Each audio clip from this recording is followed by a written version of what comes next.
بيبتدي فيلمنا مع أليسون وهي بتودع جوزها دوم قبل ما يروح للمطار، وبيبقى باين عليهم إنه بيحبوا بعض جدا، وبسبب إن دوم شغال في شركة تعدين فهو بيسافر دايما. لكن الغريب إن لما ركب التاكسي قال للسواق يروح مكان غير المطار، وكمان قلع دبلته وحطها في جيبه. وبعد شوية بيدخل محل يشتري بوكيه ورد، ولسه بيعدي الشارع بتخبطه عربية معدية والسواق بيهرب من الخوف، وللأسف بيموت دوم في ساعتها. ولما الشرطة بتبلغ أليسون بتعيط وبتنهار من الخبر، ولما بتروح اسم الشرطة بتبقى حزينة جدا على دوم. بعد شوية بيجي لها المحقق وبيسألها عن آخر مرة شافت جوزها، فبتقول له امبارح الساعة 7:30، وبعدها ركب تاكسي عشان يروح المطار، بس بيفاجئها إن الحادث في طريق تاني غير المطار. وبيسألها كانت فين الساعة 8:30 وقت موت جوزها، فبتقول له إنها كانت في البيت. وقتها بيعرفها المحقق إن جوزها ما ماتش طبيعي ولكن اتقتل، لأن في شاهد شاف العربية كانت واقفة وفجأة اتحركت بسرعة ناحيته، بس الشاهد ملحقش يشوف رقم العربية. ساعتها بتنهار لما عرفت إنه اتقتل، وبتحس من كلامه إنها متهمة،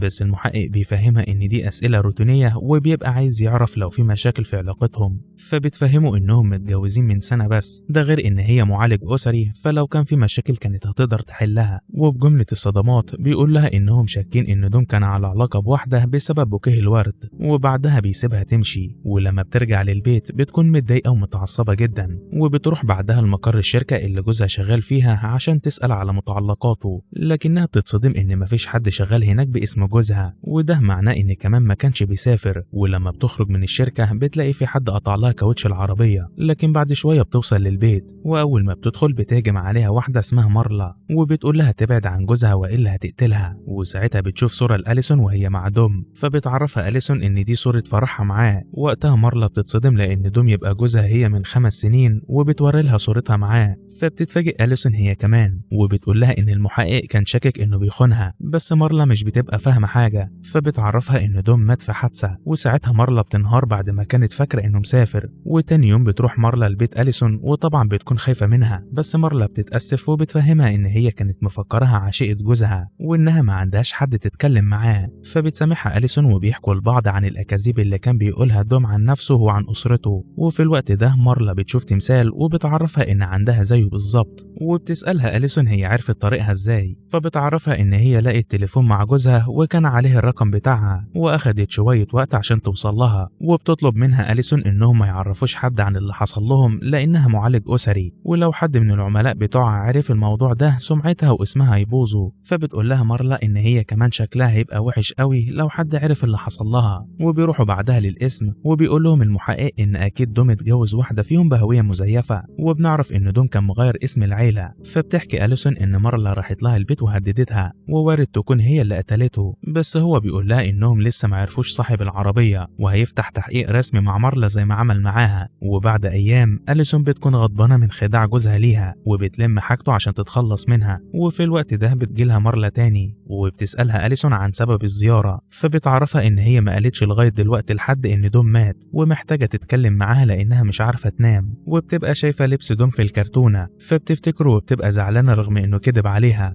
ولما بتلبس الجاكيت بتاعه بيكون جواه مفتاح بس ما بيكونش بتاع أليسون، وبيلاقوا كمان وصل من الدراي كلين، فبيقرروا يروحوا على هناك عشان يستلموا البدلة ويعرفوا من الموظف العنوان اللي دوم مسجله عندهم. ولما بيوصلوا مفيش حد بيفتح، فدخلوا بالمفتاح اللي معاهم واستغربوا ازاي دوم عايش في شقة غالية زي دي. ولما بيفتشوا المكان بيلاقوا الساعة بتاعته وهدومه، وكمان مارلا لقت مفتاح صندوق ودائع في بنك بس ما عندهمش أي فكرة عنه. وبتروح أليسون عشان تدور في مكان تاني، ومارلا بتخلي المفتاح معاها. ولما أليسون بتوريها نفس التمثال بتاعهم بتظهر فجأة صاحبة الشقة بالمسدس، وكانت فاكراهم حرامية، لكن مارلا بتقول لها إن هي فاهمة غلط، وبتوريها مفتاح الشقة اللي أخدته من جوزها دوم. لكن الست بتستغرب وبتفهمها إن هي أصلا متجوزة من دوم من 9 سنين. وبعدها بيروحوا على الاسم، وبيعرفوا من المحقق إن هوية دوم الحقيقية هي اللي اتجوز بيها شيريل مراته الأولانية. ولما بتسأله مارلا عن موقفهم بتعرفها شيريل إن هي الزوجة الوحيدة، وبتتكلم معاهم بطريقة مش حلوة. بس المحقق بيعرفهم إن قتل دوم ليه علاقة بالفلوس، لأنه قدر يخدعهم وممكن يكون خدع غيرهم، ده غير إنهم لغاية دلوقتي مش عارفين كان بيشتغل إيه. ولما بيخرجوا أليسون بتروح لشيريل عشان تتكلم معاها، لكنها بتصدهم وبترفض أي علاقة بينهم، وبتبقى مارلا متضايقة جدا منها.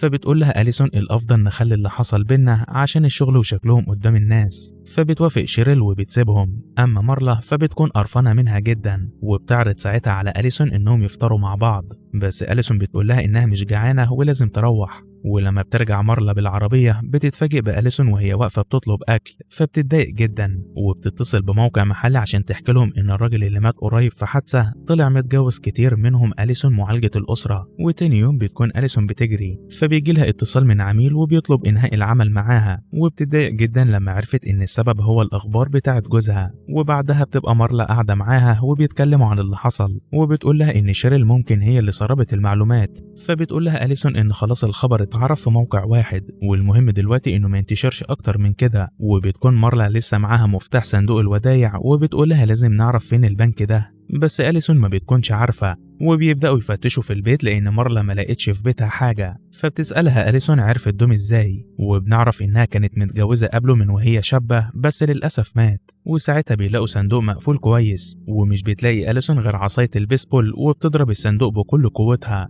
فبتلاقي أوراق بنك بتاع دوم بس لقب العيلة بتاعه مختلف عن الأسامي اللي اتجوزهم بيه، وبكده ولا واحدة تقدر تتعامل مع البنك. فبتاخدها مارلا لحد محترف اتعاملت معاها قبل كده عشان يعمل هوية ليها بس بلقب جوزها الموجود في الأوراق، وده بيكون شيء معروف في أمريكا. ومع ذلك أليسون بتكون خايفة وبتضطر تخاطر وتسمع كلامها. ولما بتروح البنك بيكون الموظف رافض المعاملة لأن مكتوب عنده إن دوم أعزب، فبتعرفوا إنهم لسه متجوزين من سنة ومحدثش البيانات، وبتوري له صورة فرحهم بس برضه بيعتذر لها. فبتعرفوا إن مسافر بره ومحتاج ورق ضروري وإلا هيخسر ملايين وهيرفض يتعامل معاهم تاني. ساعتها بيوافق بعد ما بيتأكد من هويتها. ولما بتفتح الصندوق بتلاقي فلوس و3 كريدت كارد وجواز سفر لدوم، وكمان ليها والمارلا وشيريل وأوراق بنكية. فبتاخدهم في الشنطة وبتخرج لمارلا اللي بتكون فرحانة بالفلوس، ولكن بيبقوا مش فاهمين ليه محتفظ بكل ده. وبيبان إن كلام المحقق صح وممكن يكون متورط في خداع ناس تانية ومستعد للهروب.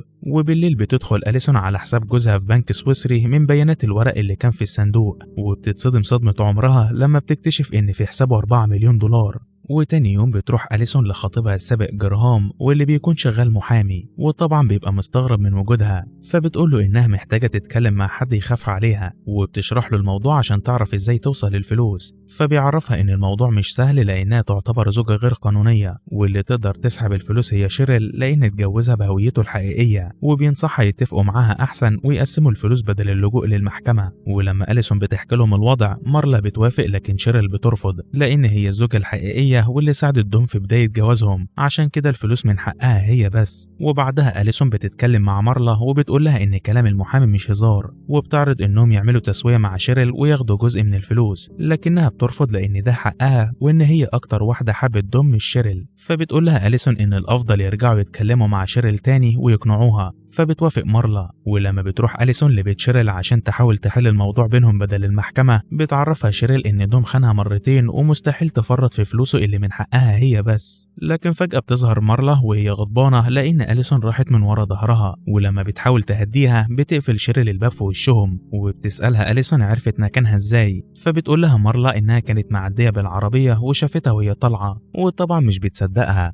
وتاني يوم بتبقى أليسون بتجري كالعادة، ولما بترجع بتلاقي مارلا قدام البيت وبتبقى مبسوطة لأنها حامل، وبتكون أليسون مستغربة من الوضع. فبتقول لها إن هي حست بتعب وقررت تجيب اختبار الحمل وطلعت حامل لأنها كانت بتفكر مع دوم إنهم يخلفوا. لكن أليسون بتقول لها إن دوم أصلا ما كانش في باله فكرة الخلفة. وبعد ما بيدخلوا بتعتذر لها مارلا لأنها اضطرت تراقبها وضايقتها امبارح، ومع ذلك أليسون بتسامحها وبتقول لها لازم تحجز ميعاد مع الدكتور عشان تطمن على الحمل.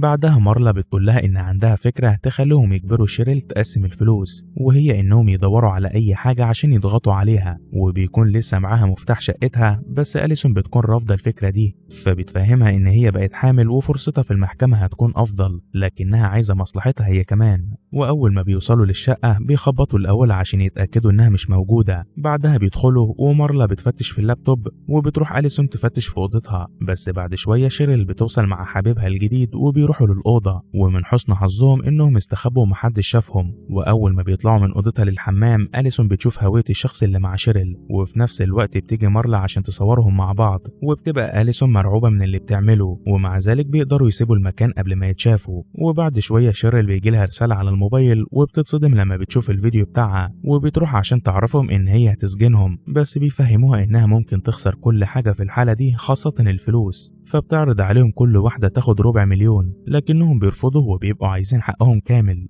بس ساعتها شيريل بتعاند ومش بتوافق تديلهم أي حاجة، فبتعرفها مارلا إنها حامل وموقفها أقوى، لكن شيريل بتسخر منها بسبب إن دوم أصلا ما كانش بيخلف. فبتضربها مارلا من كتر الغيظ، وبتبقى أليسون متضايقة بسبب اللي حصل، وبتعرفها إن الفيديو اللي معاها مش هيوصلها لحاجة لأنه غير قانوني. فبتوافق مارلا إنها ما تستخدمهوش، ومع ذلك بتصمم على حقها بالكامل. لكن أليسون بتوافق على العرض بتاع شيريل، بس وقتها مارلا بتتضايق أكتر لأنها حاسة بالخيانة، وبتسيبها وتمشي. وتاني يوم بتستعد أليسون للجري، وفجأة بتلاقي راجل ضخم قصادها وبيقول لها إنه هيخليها تحصل جوزها لو حد شاف الفيديو اللي معاهم. وبعد ساعة أليسون بتروح لمارلا في الشغل، وبتعرفها إن شيريل بعتت حد يهددها، فبتعتذر لها مارلا لأنها استفزتها امبارح، وبتقول لها إن لازم يروحوا للشرطة، بس أليسون أصلا ما عندهاش دليل. وبيتفقوا يشوفوا بعض بعد الشغل. ولما بتخرج فجأة بتلاقي الشخص اللي هددها، وبتكتشف انه شغال مع مارلا، وبكده تكون هي اللي بعتته مش شيريل. فبتجري وبتحاول مارلا تفهمها انها كانت عايزة تخوفها عشان ما تقبلش بالعرض، لكن أليسون بتتصدم فيها، وبتعرف كمان ان هي اللي سربت معلومات جوزها للموقع، وبتقرر تقطع علاقتها بيها. وبتروح بعدها لشيريل اللي بتقابلها بعدوانية، فبتقول لها ان هي جاية عشان تقبل العرض، وانها ما تقلقش من الفيديو لان محدش هيشوفه. لكن شيريل بتصدمها بان هي اصلا ورت الفيديو للمحقق وحكت له على الجرائم اللي عملوها، وبتسألها أليسون إذا كانت هترفع دعوة ضدهم، فبتعرفها إن هي مش هتعمل كده بشرط إنهم ما ياخدوش أي فلوس، وبكده بقت هي اللي بتبتزهم. ولما بتروح القسم بيقول لها المحقق اللي عملته ممكن يوديها السجن، وبيبلغها إنهم لقوا العربية اللي خبطت دم وبتكون مسروقة قبل الحادثة بيوم، وبيفاجئها بصورة بيظهر فيها ست أخدت مفتاح العربية من كشك الجراج من غير ما حد ينتبه، وبيبقى المحقق شاكك فيها بسبب التشابه بينهم رغم التنكر. وساعتها بتتصدم ومش مصدقه انه بيتهمها هي وسايب شيريل ومارلا، فبيقول لها انه مالهمش سوابق في ضرب الرجاله، وهنا يقصد خطيبها السابق. فبتقول له هي عملت كده عشان تجوز صاحبتها بس، اما شيريل فهي عدوانيه، ومارلا جوزها الاولاني مات برضه، وبيعرفها ان مارلا هي الوحيده اللي عندها حجه غياب عشان كده شاكك فيها هي وشيريل. ولما بتخرج بتلاقي شيريل طالعه للمحقق هي كمان،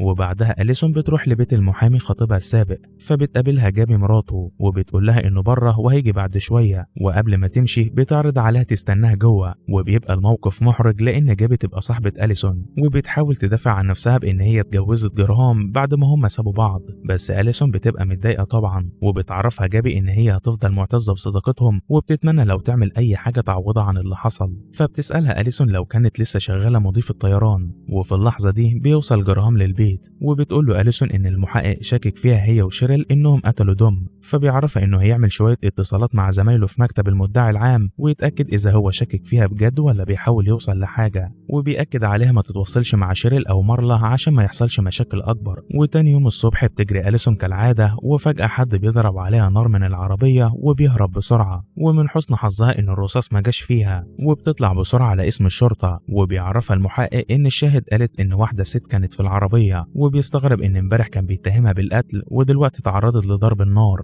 فبتتضايق أليسون وبتعرفه انها مش لازم تموت عشان تثبت انها بريئه، وبتتهم شيريل ومارلا بان واحده منهم حاولت تخلص منها. وبعدها بتقابل جرهام، فبيقول لها ان تحقيقات الشرطه بينت ان مارلا عندها حجه غياب، لكن شيريل لا لانها كانت في بيتها، وعشان كده بتقول له أليسون ان اكيد هي اللي قتلته وكمان عايزه تخلص منها، بس بيقول لها للاسف هما الاتنين ليهم نفس الحاله. وساعتها بتتضايق أليسون لان معنى كلامه هتستناها لغايه ما تنجح في قتلها المره الجايه، وبيكون حابب يخليها تقعد معاه، بس جابي بتبقى في رحله تبع شغلها، فبتعتذر له انها ضغطت عليه الفتره اللي فاتت.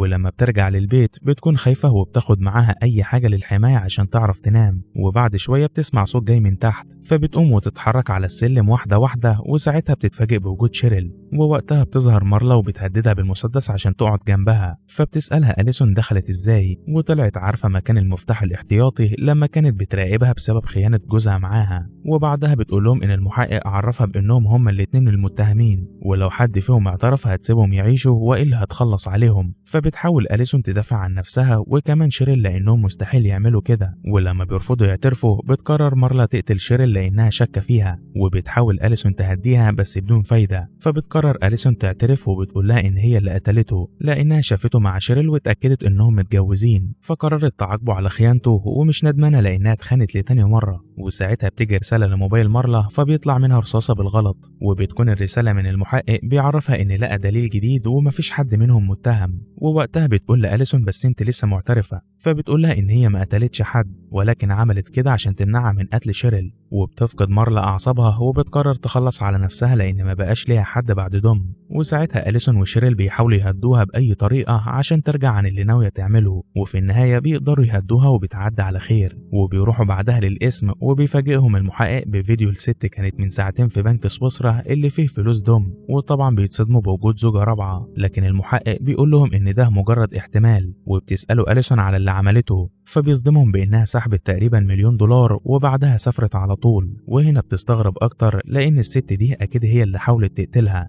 فبيعرفها إنها وصلت سويسرا فعلا امبارح بجواز مزور واحتمال تكون هي الفاعل. وبيعتذر لهم عشان حاول يحسسهم بإنهم متهمين عشان يقعوا مع بعض ويوصل للقاتل. وبعد أيام بيجتمعوا مع بعض وبيروحوا القبر دوم وبيتفقوا إنهم يقسموا $3,000,000 الباقيين بينهم من غير أي مشاكل. وبترجع أليسون لحياتها الطبيعية وبتتفاجئ بالمحقق عند بيتها، وبيبقى واضح إنه معجب بيها وعايز يخرج معاها، لكن أليسون بتبقى مش مهيئة تدخل في علاقات جديدة وبتعتذر له بذوق. بعدها بتروح عشان تقابل صاحبتها جابي. ساعتها بتكون الصدمة لأن جابي كانت معاها شنطة الفلوس اللي أخدتهم من البنك السويسري، وقدرت تعديها من المطار عن طريق علاقتها بالموظفين بحكم إنها مضيفة طيران، وده في نفس اليوم اللي أليسون كانت في أمريكا. وبكده محدش هيشك إنها ورا الموضوع. وكمان جابي هي اللي ضربت عليها النار قبلها عشان تبعد عنها الشبهات. وساعتها بتقول لأليسون إنهم كده خالصين، وبتسألها لو هي فعلا قتلت جوزها ولا طمعانة في الفلوس، فبتعرفها إنها لو قالت لها هتضطر تقتلها، وبتاخد الموضوع هزار. لكن الصدمة والحقيقة هي أليسون اللي كانت ورا كل ده بعد ما اكتشفت خيانة دوم وانتقمت منه بطريقة شيطانية، واستفادت بعد موته لما أخدت $1,000,000 وكمان مليون زيادة بعد التقسيم مع شيريل ومارلا. وهنا بينتهي الفيلم. ما تنساش تعمل لايك وتشترك في القناة لو لسه ما اشتركتش عشان تتابع فيديوهاتنا الجديدة. سلام.